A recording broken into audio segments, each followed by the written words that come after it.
Hey, Istation family. Hope you all are doing well and staying healthy out there. My name is Amanda Centorbi. I am the Special Projects Lead at Istation and a former elementary school teacher, and also a mom of two very little ones.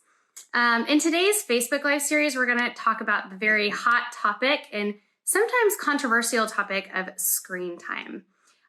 There's the age-old question of how much screen time is too much.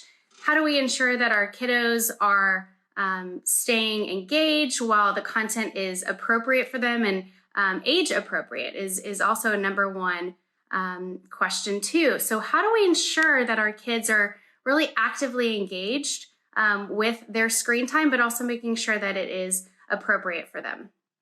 Now, in normal circumstances, we've been hammered by pediatricians and the AAP guidelines saying that we really need to limit screen time for our little ones and how important that is for the development of their brain. So we're definitely in uncharted waters right now given our circumstances, and we're trying to balance working from home. We're trying to, amidst being, full-time parents as well. So today we're going to talk about 3 tips for successful screen time. The first one is going to be when. So Sarah Cood and a few of our other specialists have mentioned in the previous Facebook Live series the importance of a schedule. So when should students be, or when should our kids be using screen time? And how do we ensure that this isn't just a go-to for those downtimes whenever our kids are bored? Screen time is definitely not something that they just go to whenever they have nothing else to do.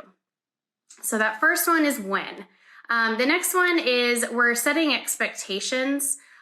So making sure that screen time is very intentional. So this is not something, again, that's just whatever they want to get on, whatever they want to do on their screen time, and making sure that they know, going back to that schedule, when is it appropriate to do schoolwork versus when is their free time, but also setting those expectations of what they should be doing while they're on their screen, on their tablet, or whatever they're using for the screen time.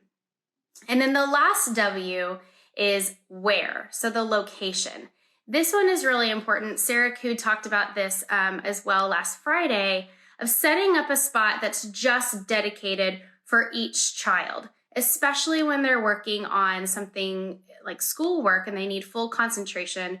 We want to make sure that our kids are not hearing the dog in the background or the news on or other children. Or even your conference call. Those kind of things can really distract them, and they're not able to get their schoolwork done or as efficiently if they are hearing that background noise. So if they have it on their schedule for screen time and it's dedicated for schoolwork, making sure that location is set up for full concentration. Also, one of the beauty of our nation coming together during this difficult time is that if your kids are in soccer or ballet or karate or whatever it may be, these organizations are really doing such a fantastic job with sending out links of recordings that kids can just pull up and use to make sure that their little bodies are staying active. And so you can definitely use your screen time for those activities as well to make sure that your kids stay active. So if that's the case, set up a location. My 3-year-old is in dance, so she has a whole spot dedicated for her dance little portion in our living room. So, we just pull up on the iPad, we pull up her dance video, and she just rocks away and does her little thing to her dance. So it's really important to make sure that, like I said, that location is dedicated. If it's going to be an active more use of your screen time, then they can have a little spot just for them. And then, of course, if it's any academic work, then making sure that they have full concentration.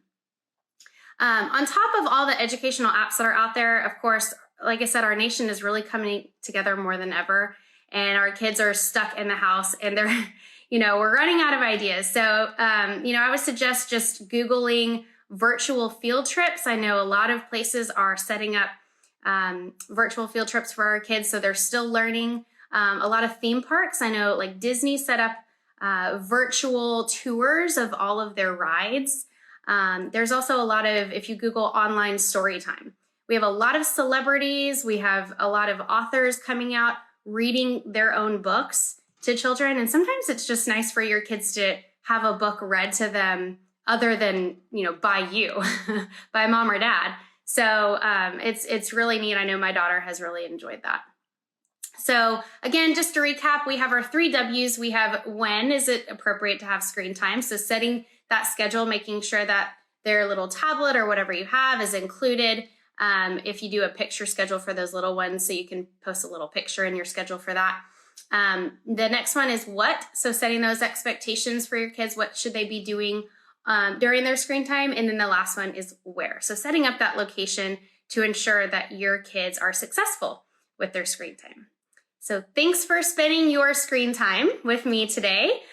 We also would love to hear more topics from you guys. What are you interested in having us speak about during our continued Facebook Live series? Or what are some things that you're struggling with at home as parents? How can we help you guys? Because we definitely are all in the same boat. We're all working parents and trying to maintain our daily work lives and making sure that our littles are actively engaged.